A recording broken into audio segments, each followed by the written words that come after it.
జగన్మోహన్ రెడ్డిని అష్టదిగ్బంధనం చేయాలి, ఒంటరి చేయాలి, ఆత్మస్థైర్యంపై దెబ్బ కొట్టాలి, రెక్కలు విరిచేయాలి. ఇది కూటమి ప్రభుత్వం ప్లాన్. ఇందుకోసం ఎంతకైనా తెగించేందుకు సిద్ధంగా ఉంది చంద్రబాబు సర్కార్. ముందుగా జగన్ చుట్టూ ఉన్న కీలక నేతల భరతం పట్టాలి.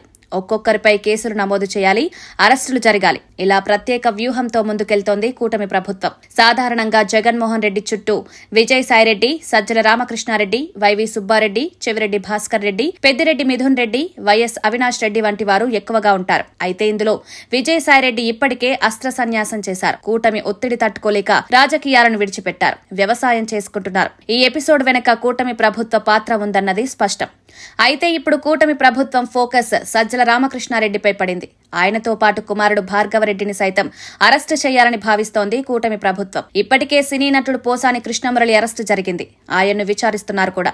వైసీపీ ప్రభుత్వ హయాంలో పోసాని కృష్ణమురళి చేసిన అనుచిత కామెంట్స్ పై ఇప్పుడు విచారణ జరుగుతోంది. ఈ విచారణలో సజ్జల రామకృష్ణారెడ్డితో పాటు ఆయన కుమారుడు భార్గవరెడ్డి పేరును పోసాని కృష్ణమురళి బయటపెట్టినట్లు ప్రచారం జరుగుతోంది. సజ్జల రామకృష్ణారెడ్డి ఇచ్చిన స్క్రిప్ట్ నే తాను చదివానని, ఆ కామెంట్స్ ను సజ్జల భార్గవరెడ్డి వైరల్ చేశారని విచారణలో పోసాని చెప్పినట్లు తెలుస్తోంది. దీంతో ఆ తండ్రి కుమారుల అరెస్ట్ తప్పదన్న ప్రచారం జరుగుతోంది. వైసీపీ ప్రభుత్వ హయాంలో సజ్జల రామకృష్ణారెడ్డి అన్నీ తానై వ్యవహరించారు. ఆయన కుమారుడు భార్గవరెడ్డి సోషల్ మీడియా విభాగాన్ని చూసేవారు. ఎన్నికల ఫలితాల తర్వాత కూడా సజ్జల రామకృష్ణారెడ్డి పార్టీలోనే కొనసాగుతూ వచ్చారు. ఆయన తీరుతోనే ఇబ్బందికర పరిస్థితులు ఎదురయ్యాయని సొంత పార్టీ నేతలు ఆరోపించినా జగన్ పట్టించుకోలేదు. సజ్జల రామకృష్ణారెడ్డికి రాష్ట్ర వైసీపీ సమన్వయకర్తగా నియమించారు. ఆయన సైతం వైసీపీ బలోపేతానికి కృషి చేస్తున్నారు. ఇటువంటి పరిస్థితుల్లో కూటమి ప్రభుత్వం సజ్జల రామకృష్ణారెడ్డిపై దృష్టి పెట్టినట్లు తెలుస్తోంది. ఆ తండ్రి కుమారులను అరెస్టు చేయడం ద్వారా జగన్ను దెబ్బతీయాలన్నదే ప్లాన్ గా సమాచారం.